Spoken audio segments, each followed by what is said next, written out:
আসসালামু আলাইকুম রহমতুল্লাহি বারাকাতু।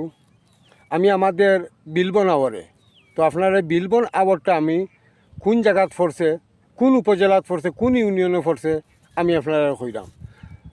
বিশ্বনাথ উপজেলা ৮ নং ১০গড় ইউনিয়ন ৫ নং ওয়ার্ড কাশিমপুর গ্রামের দক্ষিণে বিলবন হাওরটা।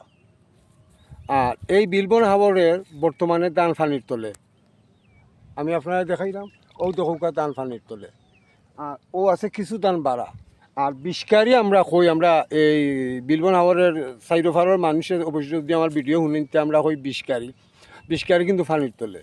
তো ইবাদুর দান কিন্তু খাটো হইল নে, কিছু কিছু খাটো হইছে, ফুকনাথ খাটো হইল নে, কিন্তু খেনে খাটো হইছে না। একমাত্র কৃষকরা যখন বুড়ো রইছে, রোয়া পরে কিন্তু প্রাণীর প্রয়োজন, পানি দেওয়ার প্রয়োজন। এই সময় তারা পানি দিতে পারছে না।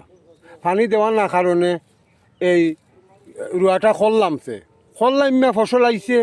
আল্লাহাক বৃষ্টি ইচ্ছে ফসল আইছে। আপনারা তো জানুন মেঘর লাগে খাঞ্চন, বৃষ্টি আইছে, আওয়া পরে কিন্তু ধানটা খল্লামছে। খল্লামার কারণে অল্প মেঘে অল্প পানিতে আজকে আমরা বুড়ো ধান পানির তোলে। একমাত্র চুইস গেট হইলে এই খারার মুখে যদি একটা চুইস গেট দেওয়া হইতো তাহলে এই পানির এই ধানটা আমরা আজকে পানির তোল হইতো না।